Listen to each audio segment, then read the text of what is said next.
नहीं है तो कुबेरेश्वर धाम से शिवलिंग भी दिया जाएगा, नंदी भी दिया जाएगा, जिससे पूरे भारत में, पूरे विश्व में सनातन धर्म स्थापित हो।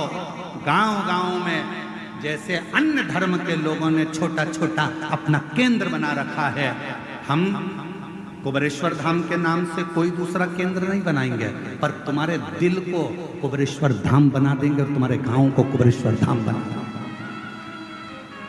हम कोई दूसरा केंद्र नहीं बनाएंगे। कोई हमसे पूछे क्यों गुरुजी, क्या आप छत्तीसगढ़ में कुबेरेश्वर धाम का केंद्र बनाओगे, क्या महाराष्ट्र में बनाओगे, क्या उत्तर प्रदेश में? कहीं नहीं बनाएंगे। एक ही जगह बहुत है, मायका एक ही ठीक है, 10 मायके नहीं करना है। बाप का घर एक ही बहुत है, उसी घर से पूर्ति हो जाती है, तो 10 घर क्यों? हम नहीं बनाएंगे, पर पूरे गांव-गांव में शंकर के शिवलिंग रखवा देंगे। पूरे गांव-गांव में, नगर-नगर में पेड़ों के नीचे शिवलिंग रखवा देंगे। आज नहीं तो कल कोई धर्मात्मा पैदा होगा, जब पेड़ के नीचे रखा हुआ शिवलिंग देखेगा तो कोई तो छत डालकर चले जाएगा और शिव जी की स्थापना करेगा प्रत्येक नगर-नगर में। और ये भिलाई की सावन की कथा में, ये अभी यहाँ से जाने के बाद, कल की कावड़ करने के बाद बहुत सारे मूर्तिकारों को सीहोर निमंत्रण दिया जाएगा। मूर्तिकारों से बैठकर बात करी जाएगी, और जो आप लोग जो दान देते हो, उस दान से उन शिवलिंगों का निर्माण होगा और पूरे भारत की भूमि पर गांव-गांव में शिवलिंग स्थापित होंगे।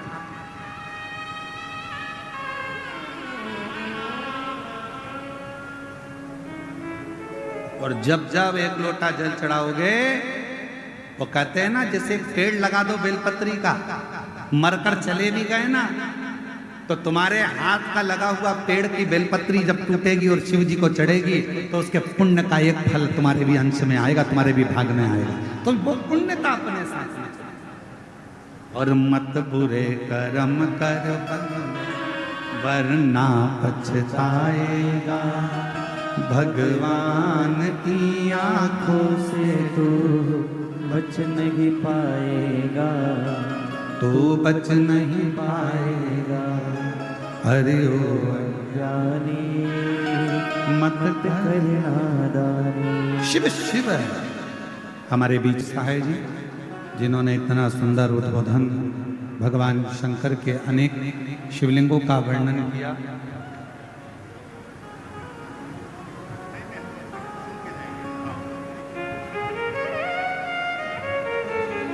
बड़ा सुंदर भाव से छत्तीसगढ़ के प्रत्येक शिवालयों का वर्णन आपने किया, और इतने ऊंचे सिंहासन पर बैठने के बाद भी छत्तीसगढ़ के भक्तों का प्रेम और छत्तीसगढ़ के रहवासियों का स्नेह और आपका शिव भक्ति, ये सभी शिव की बड़ी करुणा और कृपा है। एक बार जोरदार ताली बजाकर उनका साथ हुआ। शिव कथा कर, भगवान शंकर का पवित्र चरित्र कर। तारकासुर के तीनों पुत्र तारकाक्षा से पूछकर कहा कि मेरा कोई बैर किसी से।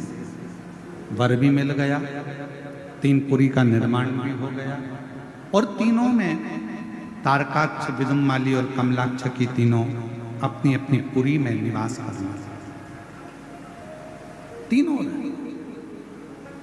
शिव महापुराण की कथा कहती है, भगवान शंकर का चरित्र कथा है, शिव तत्व कहता है, भगवान शंकर का पावन चरित्र वर्णन करता है कि तीनों ने निवास।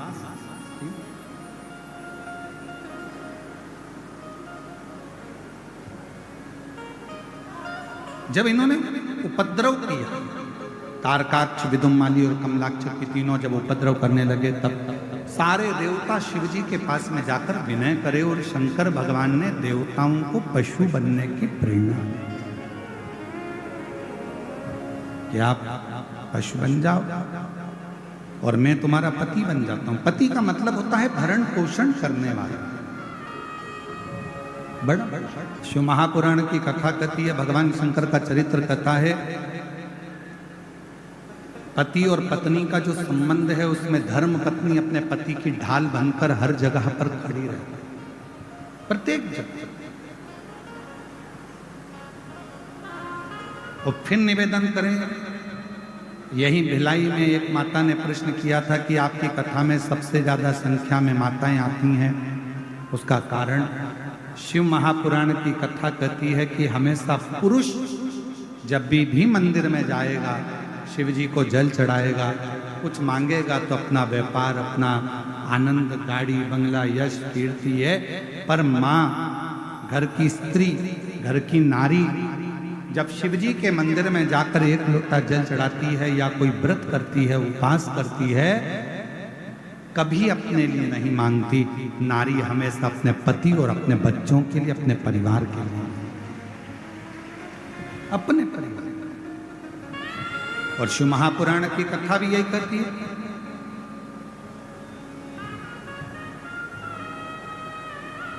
एक बार ब्रज के कोसी कला में कथा चल रही थी, और ब्रज के कोसी कला में कथा चल रही थी तो कोसी कला में एक माता जी ने प्रश्न किया था, जैसा व्रत हम करते हैं गुरु जी, क्या वैसा कि वैसा ही व्रत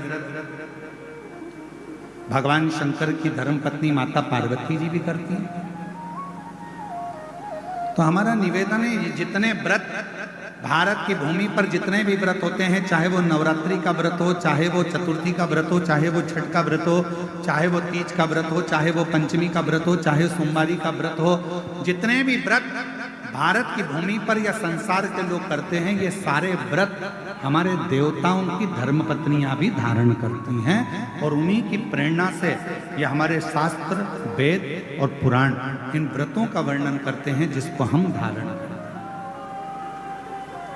जैसे अभी थोड़े समय के बाद में हरताली का तीज का व्रत आएगा, करते हो आप लोग? हरताली का तीज का व्रत सबसे पहले कौन ने करा? माँ जगत जननी जगदम्बा माता पार्वती। एक चतुर्थी का व्रत आता है, कौन ने करा? माँ जगत जननी जगदम्बा पार्वती। जितने व्रत, इन व्रतों की प्रेरणा स्वयं माँ जगत जननी दुर्गा भवानी स्वयं पार्वती जी देती इन व्रतों की। और मैंने तेरे ही भरोसे बाबा, तेरे ही भरोसे हवा बिच उड़ती जावांगी बाबा, डोर है तो छड़ी कटी जावांगी भोले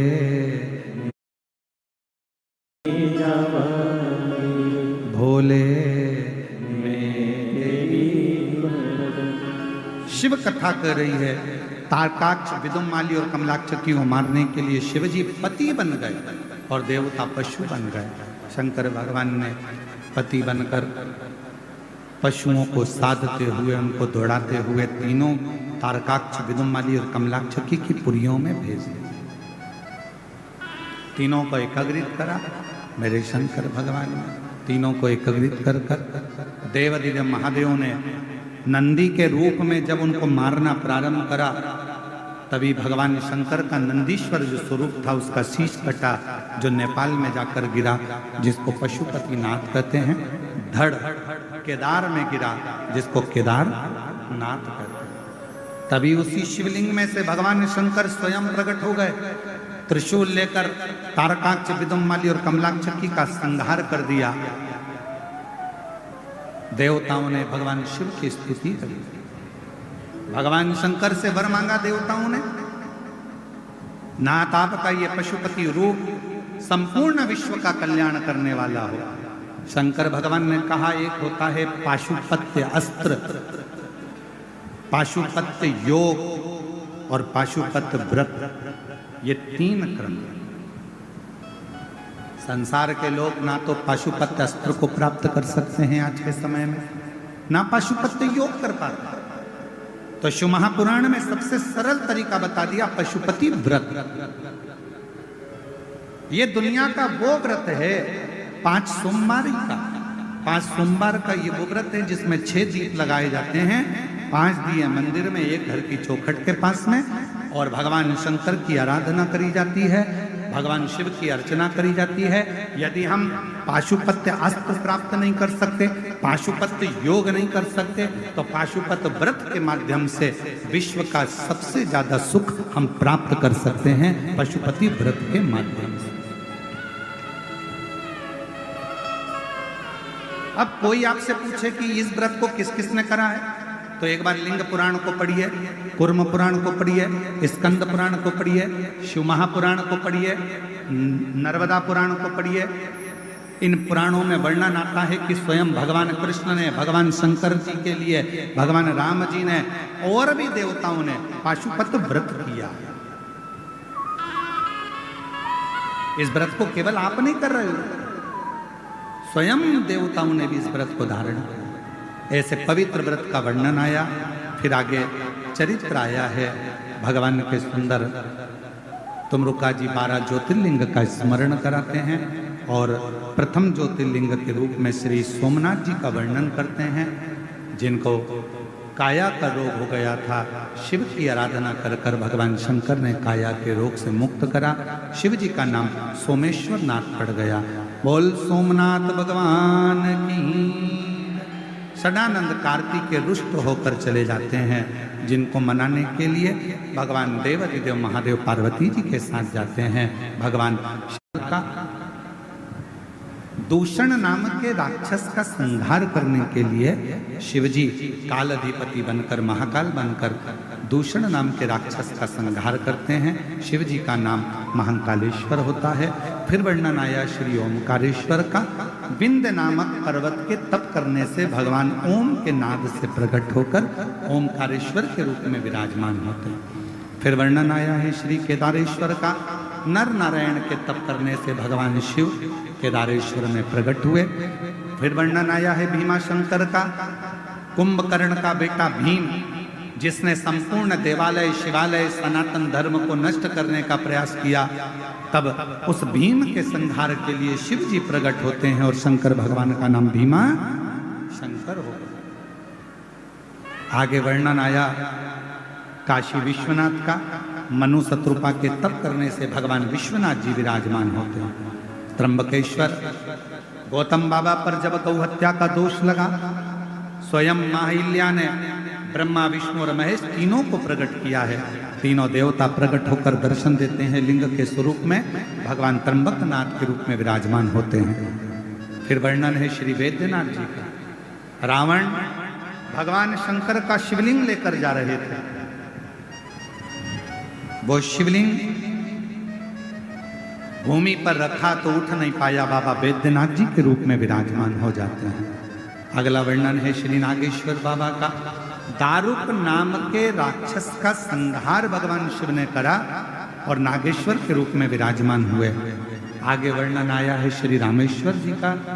राम जी ने लंका पर चढ़ाई करने से पहले शिव जी की स्थापना कर। हमारा सनातन धर्म कहता है जब कोई शुभ कार्य करो या कोई भी अच्छा कार्य करो, अगर शंकर भगवान के पार्थिव लिंग का पूजन आपने किया है तो वो कार्य आपका सफल जरूर होता है, उसमें सफलता जरूर मिलती है। फिर वर्णन आया है श्री कृष्णेश्वर बाबा का। सुधर्म नाम के ब्राह्मण की धर्म पत्नी घूष्मा के बेटे को सुदेहा ने मार दिया, जिसके बेटे को भगवान शंकर ने पुनः जीवित किया। शिवजी का नाम कृष्णेश्वर महादेव पड़ गए।